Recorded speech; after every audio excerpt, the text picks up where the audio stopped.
In recent news, a new debate exploded across streaming Twitter after Valkyrae made comments about how unfair it is that women endure physical pain throughout so much of their lives, mentioning things like periods, childbirth, breastfeeding and menopause, while joking that men basically just jay off. The clip itself was originally meant to be more conversational and reflective, but once it started spreading online, people immediately began clipping it out of context and turning it into another gender war argument across social media. That's when Asmongold reacted to the clip live on stream, and his response instantly went viral, sharing. I gave my initial response in a video yesterday on my main channel. But like when it comes to actual childbirth and like raising kids, it's a lot deeper of an issue when it comes to putting in work to raise a child. Like it's an equal effort across a man and a woman. Like you have to have both parties put in a lot of effort to raise a good person. Like if you don't have a good father in the household, the person's not going to be a good person. Like as far as actual responsibilities, men have just as many as women. Like sure, as physical pain, women have a lot more physical pain. But as far as actual jobs, men have a lot of jobs to do. They have to financially support, emotionally support. They still have to support the woman. I don't know. It's just a war argument across social media. That's when Asmongold reacted to the clip live on stream, and his response instantly went viral, sharing in the following. Birth and breastfeeding and enduring all of it, and a man just has to off. Like seriously. To be fair, Jeremy, he's a catch. He's a wonderful husband. That's right. That's right. That's the way it is. Yep. And then we got to pay 18 years of child support if you cause a problem after that. So I think it's pretty equal. That's the way it is. Such crass. No, that's it. Yeah, skill diff. Yeah, I didn't make it this way. It's not. Nature's not fair. It's not fair. That's just the way it is. And a lot of people sided with Valkyrae, arguing that women objectively endure physical experiences men simply never have to deal with, including menstruation, pregnancy, childbirth, hormonal changes, and menopause. But why is that the man's fault? Why is that the man's fault that they don't have to deal with that? Like she says, how do we end up at this point where men don't have to deal with this?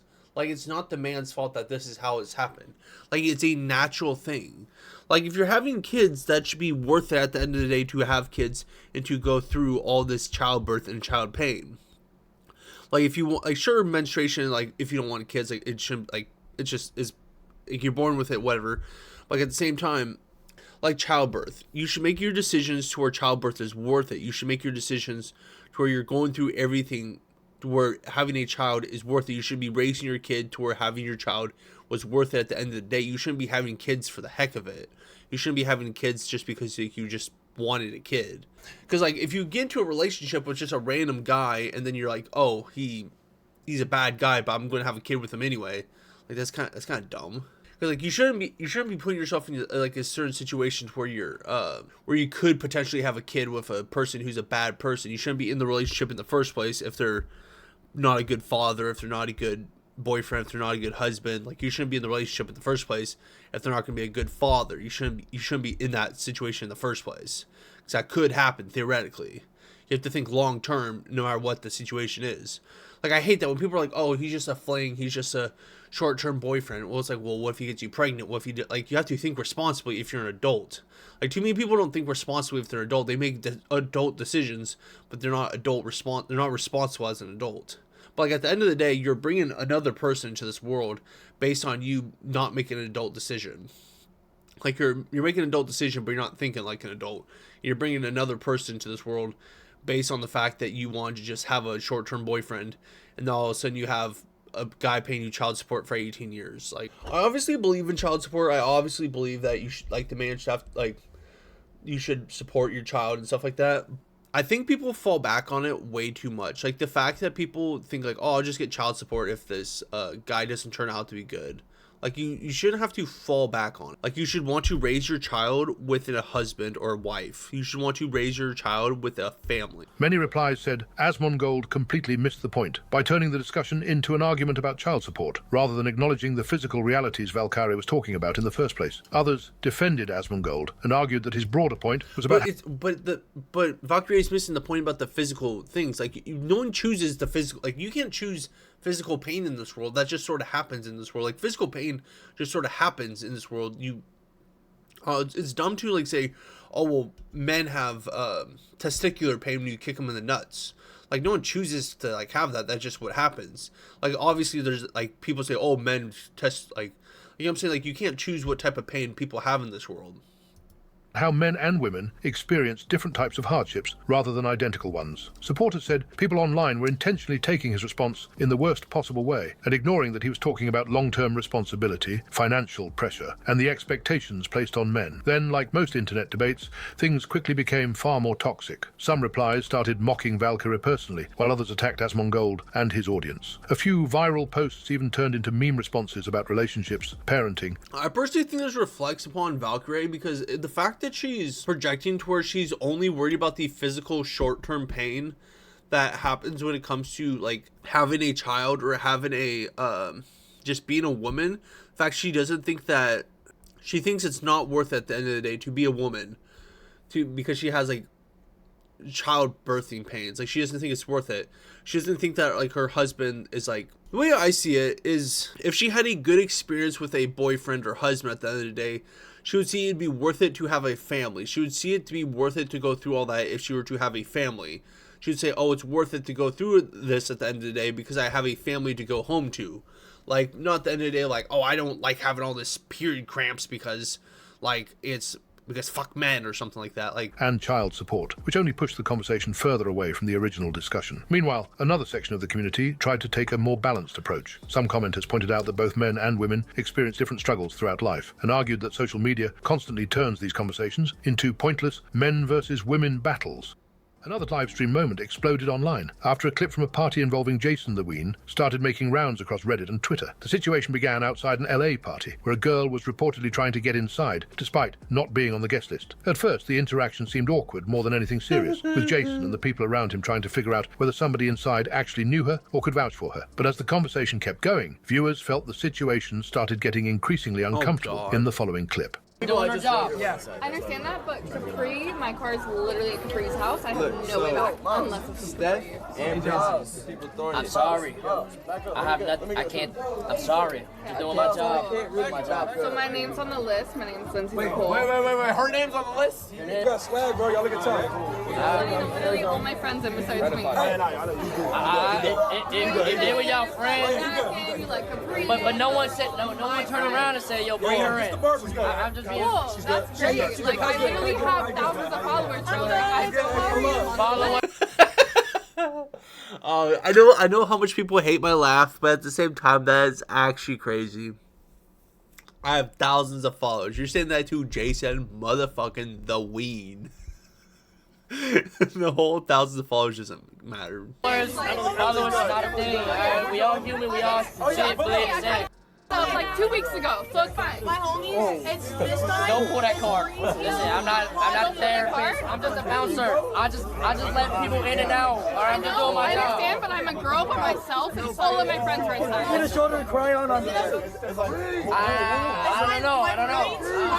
One of the biggest talking points was how quickly the girl allegedly switched approaches during the interaction. Viral comments joked that she had pulled every card in the book within less than a minute, referencing the way she reportedly moved between emotional appeals and personal statements, trying to gain sympathy and get inside. Those comments ended up getting thousands of likes because many viewers felt the conversation became manipulative toward the end. At the same time, a lot of people defended Jason and said he actually gave her multiple opportunities to resolve the situation normally. Some viewers pointed out that he didn't immediately shut her down and repeatedly asked whether anyone inside the party could confirm they knew her. I'm with Jason on this one. Like, the fact that he could have easily, like, if this girl was cool about it, he could have probably just asked who can confirm you're here, and basically he could have gone inside and found those people, and then they could have came out and been like, yeah, you can come inside.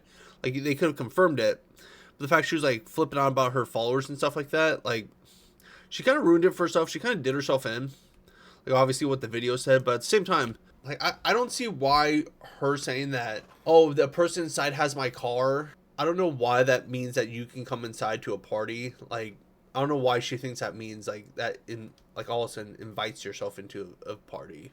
Like, I don't know, like, say my car's at their house. Like, how can we prove that? Like, we can't prove that at the end of the day. Like, where do we go from there? Shut her down and repeatedly asked whether anyone inside the party could like, if you supposedly have thousands of followers, you know that there's weird people online who are willing to do weird things to get to you. Like, if you're supposedly especially a woman online who has thousands of followers, you know there's weird people online who are willing to get into parties and get into, like, people's, like, houses and stuff, like to basically just be like a weird person, to try to get into like basically try to hang out with these people. It's like, you know that there's people that are going to be weird to you if you have thousands of followers. It's kind of weird that she's just like not acknowledging that. Like, she claims to have thousands of followers, but she's not acknowledging the fact that people are weird to people with thousands of followers. Because like Jason Ween has, how many does he have? Like he has a few million, probably like 4 million or something, probably 5 million. So like you have to acknowledge that there is the possibility of someone being really weird and wanting to get into his house and basically stalk him. If she's supposedly a famous TikToker or something like that, she would have to acknowledge the fact that someone would do the same thing to her, and she would have to deal with that herself. So why is she not acknowledging the fact that someone could be possibly doing that to Jason? So I don't know, just it's a weird situation. But firm they knew her. Herefrage baits Tyler 1 in WC3 tournament. That's good. Okay, listen. We had a discussion who gets Yamato. I don't want to be that person. I'm sorry, guys. So I will take the weak link, because that's just best for me. So I'm gonna go with. I'm sorry, guys. I'm gonna go with Tyler 1. Crazy. I'm gonna dust your shit. Are we first game of the day? Could we be first game of the day? Bro, let me start. I'm gonna piss you off 7 a.m. tomorrow. You're gonna start your day bro. What an idiot you are. Straight to loser's bracket. I cannot wait. I can't wait. Perfect.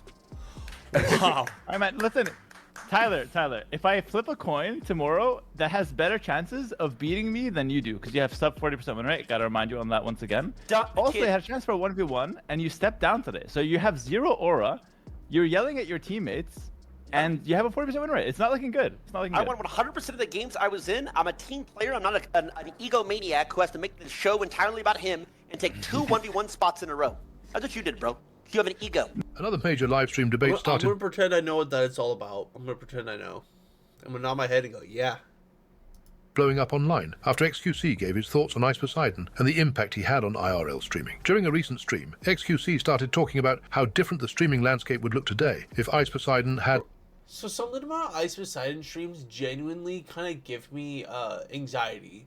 Not because of like the general like because Jack Doherty streams give me anxiety because I'm like, this guy is actually a dumbass.